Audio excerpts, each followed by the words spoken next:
Assalamualaikum warahmatullahi wabarakatuh. Berjumpa kembali dengan saya Widya Stuti pada materi bab 9 kuliah ekonomi makro 1 yaitu pengantar fluktuasi ekonomi.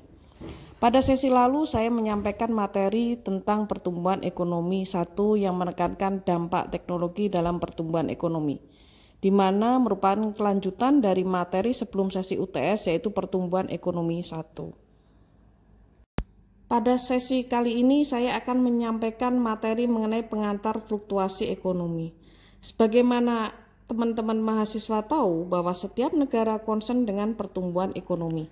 Dalam mencapai jangka panjang, suatu negara melewati jangka pendek, namun tidak berlangsung semut. Dengan kata lain, mengalami guncangan dalam jangka pendek. Guncangan dalam jangka pendek pada output dan kesempatan kerja disebut dengan fluktuasi ekonomi. Pada textbook mata kuliah makro strata 2 disebut dengan teori RBC, Real Business Cycle. Pada gambar terlihat bahwa dalam satu siklus yang membentuk lingkaran terdiri dari kondisi peak, recession, trough, dan recovery. Krisis pernah melanda Asia. Oleh karena itu, berbagai studi mengenai krisis telah dilakukan oleh para peneliti terdahulu. Pada tahun 1999, studi dilakukan oleh Kaminsky dan Reinhardt yang terkenal dengan nama Twin Crisis, yaitu krisis perbankan disertai dengan krisis nilai tukar. Kaminsky dengan menggunakan pendekatan Early Warning System (EWS) mencoba untuk mengidentifikasi adanya leading indikator seperti penurunan pertumbuhan GDP dan pertumbuhan kredit. Studi Bartram tahun 2010-2011 mencoba untuk mengelompokkan indikator-indikator tersebut menjadi indikator makroekonomi, perbankan, dan lain sebagainya. Semakin sedikit delivery barang dan jasa, itu menjadi salah satu indikator bahwa sektor real mengalami krisis.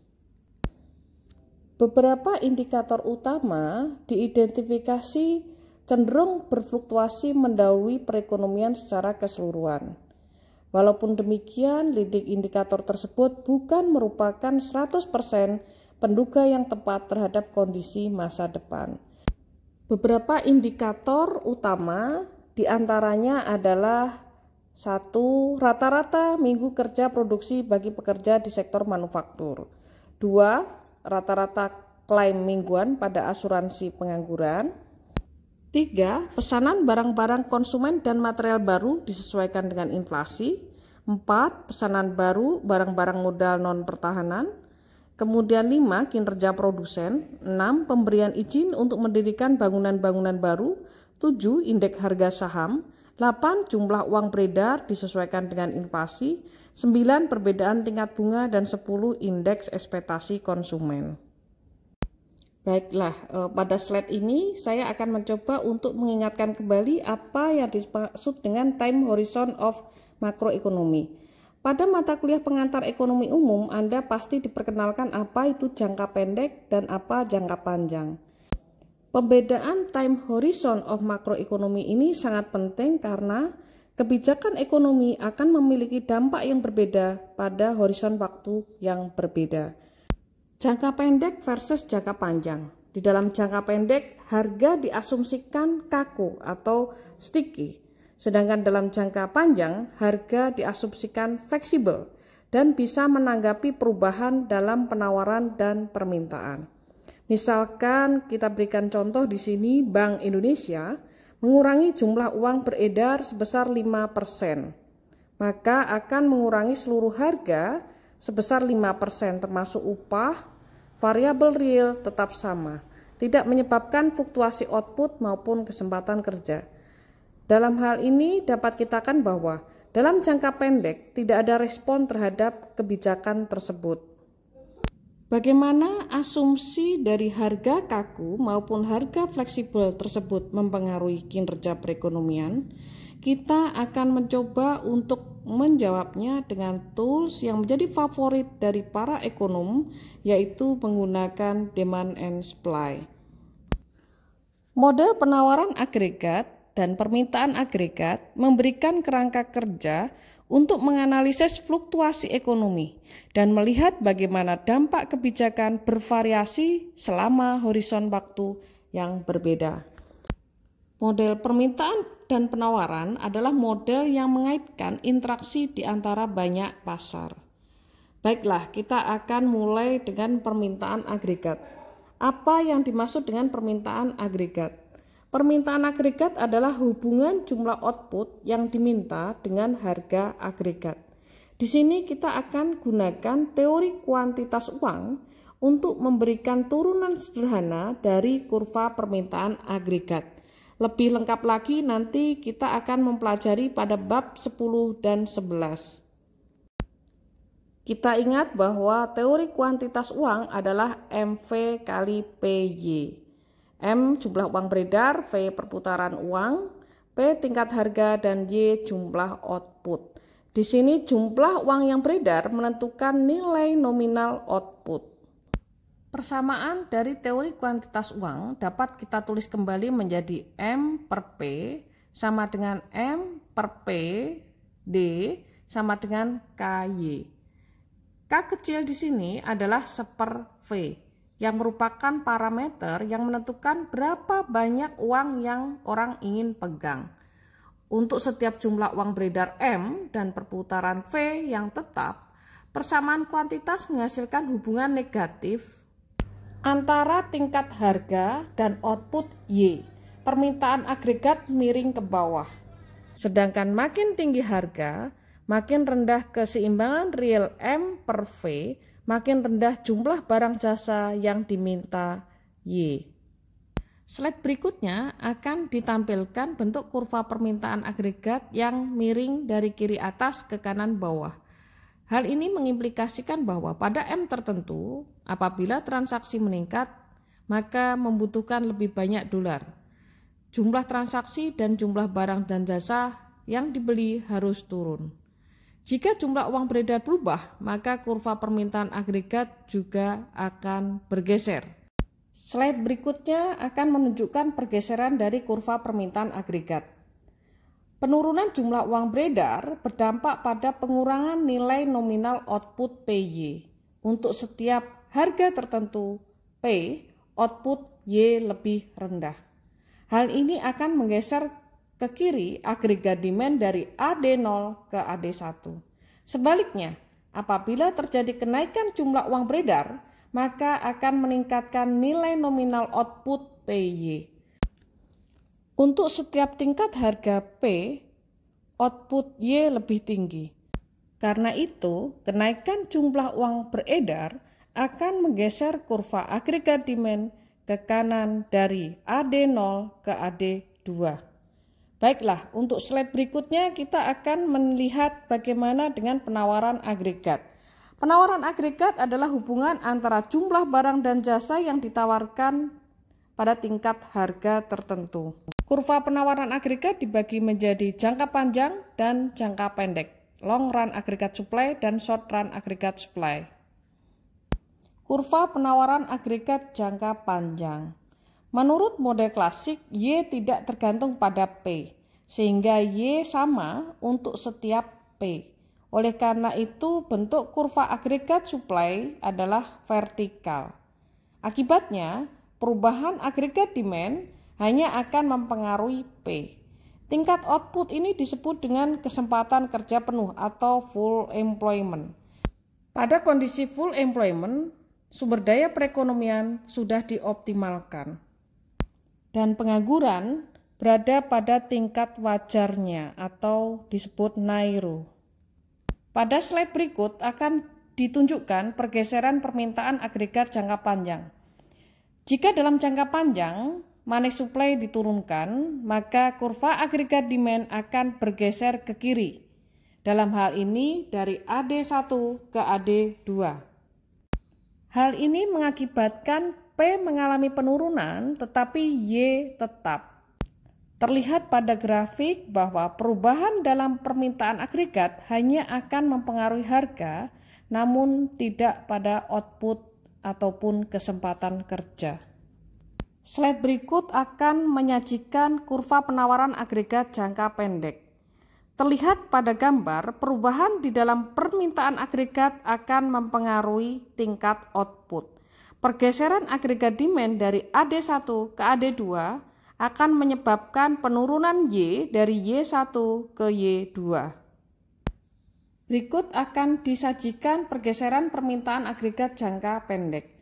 Keseimbangan awal berada pada titik A. Penurunan agregat demand, misalnya karena money supply-nya mengalami penurunan, maka akan menggeser perekonomian dari A ke B, sehingga Y mengalami penurunan di bawah tingkat wajarnya atau terjadi resesi. Akibat resesi, upah dan harga mengalami penurunan. Penurunan tingkat harga berangsur-angsur akan menggerakkan perekonomian ke bawah sepanjang kurva permintaan agregat ke titik C, yang merupakan equilibrium jangka panjang yang baru. Pada equilibrium jangka panjang yang baru itu, yaitu pada titik C, output dan kesempatan kerja kembali kepada tingkat alamiah, tetapi harga menjadi lebih rendah dibandingkan dalam equilibrium jangka panjang yang lama, yaitu titik A. Kapan terjadi equilibrium jangka panjang? Keseimbangan jangka panjang adalah ketika perekonomian berada pada perpotongan short run agregat supply, long run agregat supply, dan agregat demand. Selanjutnya pada slide berikut, kita perhatikan penurunan permintaan agregat karena penurunan jumlah uang beredar. Penurunan jumlah uang beredar akan menggeser kurva permintaan agregat demand dari AD1 menjadi AD2. Dalam jangka pendek, hal itu ditunjukkan oleh pergeseran perekonomian dari titik A ke titik B, sehingga output akan mengalami penurunan di bawah tingkat wajarnya, atau dengan kata lain terjadi resesi. Penurunan tingkat output akan mempengaruhi permintaan terhadap tenaga kerja, karena permintaan terhadap tenaga kerja merupakan permintaan turunan atau derived demand dari permintaan terhadap output. Dampak dari permintaan yang rendah, maka harga akan turun.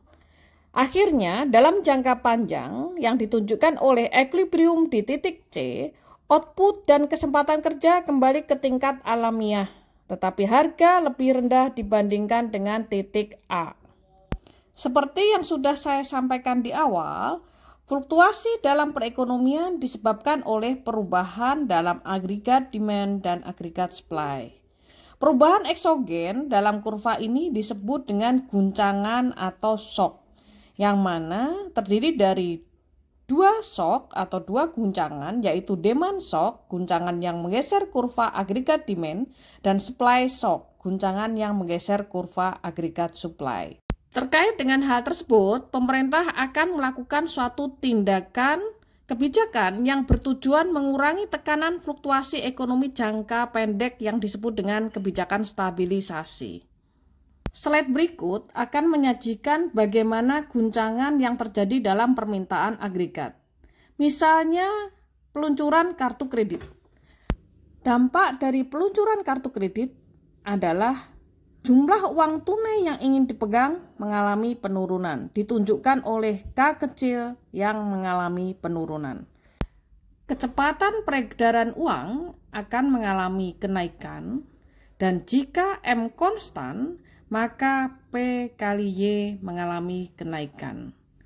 Agregat demand akan meningkat dan dalam jangka pendek Y akan meningkat atau terjadi booming. Upah naik dan P mengalami kenaikan. Perekonomian berangsur kembali ke tingkat produksi alamiahnya. Selanjutnya, slide berikut akan disajikan guncangan penawaran agregat. Guncangan penawaran agregat adalah guncangan pada perekonomian yang bisa mengubah produksi barang dan jasa, yang mana sering disebut dengan guncangan harga. Guncangan tersebut disebabkan oleh berbagai faktor, diantaranya hama yang menghancurkan pertanian sehingga menyebabkan produksi mengalami penurunan, kenaikan agresivitas serikat pekerja, yang menuntut kenaikan upah sehingga mendorong produsen mengurangi tenaga kerjanya yang berdampak pada penurunan output. Guncangan penawaran agregat lainnya yaitu karena adanya organisasi kartel dunia yang mampu memengaruhi supply. Dua slide berikut akan disajikan secara rinci bagaimana kebijakan stabilisasi bekerja dan masalah-masalah praktis yang muncul dalam penggunaannya.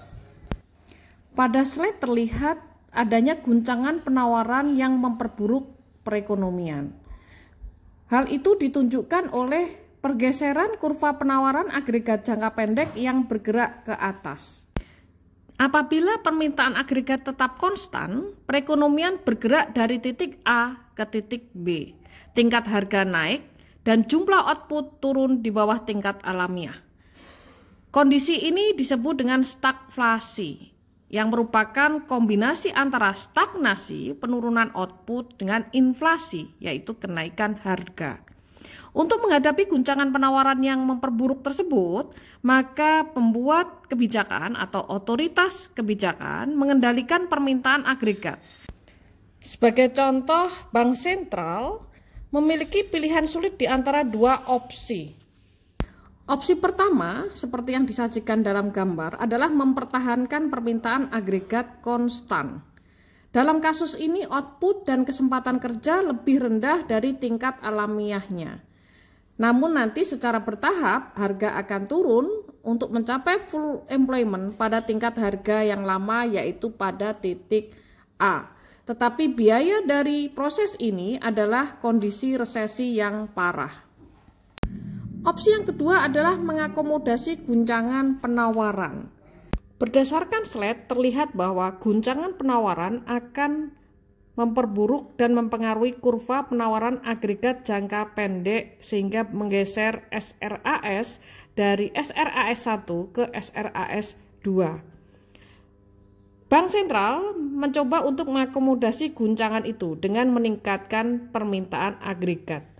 Hal ini ditunjukkan oleh pergeseran agregat demand dari agregat demand 1 ke agregat demand 2. Dampak dari hal tersebut adalah tingkat harga yang lebih tinggi secara permanen. Namun, berdasarkan gambar terlihat bahwa output tidak mengalami perubahan. Berdasarkan contoh yang sudah saya sampaikan, terlihat bahwa pemerintah menghadapi pilihan yang sulit. Di satu sisi, ketika mencoba untuk mempertahankan permintaan agregat tetap, perekonomian mengalami stagflasi. Di sisi lain, ketika pemerintah mencoba untuk mengakomodasi guncangan penawaran, akibatnya P mengalami kenaikan walaupun Y tidak mengalami perubahan. Demikian materi kali ini saya sampaikan. Mudah-mudahan memberikan pemahaman kepada kita mengenai guncangan atau fluktuasi di dalam perekonomian dan bagaimana pemerintah mencoba untuk menanggapi guncangan dan menstabilkan perekonomian melalui kebijakan stabilisasi. Dengan bekal materi bab 9 ini, saya harapkan teman-teman mahasiswa dapat melakukan analisis mengenai kebijakan stabilisasi pemerintah dalam menanggapi pandemi COVID-19 pada tahun 2020 ini. Akhirul kata, saya akhiri sesi pada kali ini. Saya sampaikan wassalamualaikum warahmatullahi wabarakatuh. Tetap semangat dan jaga kesehatan.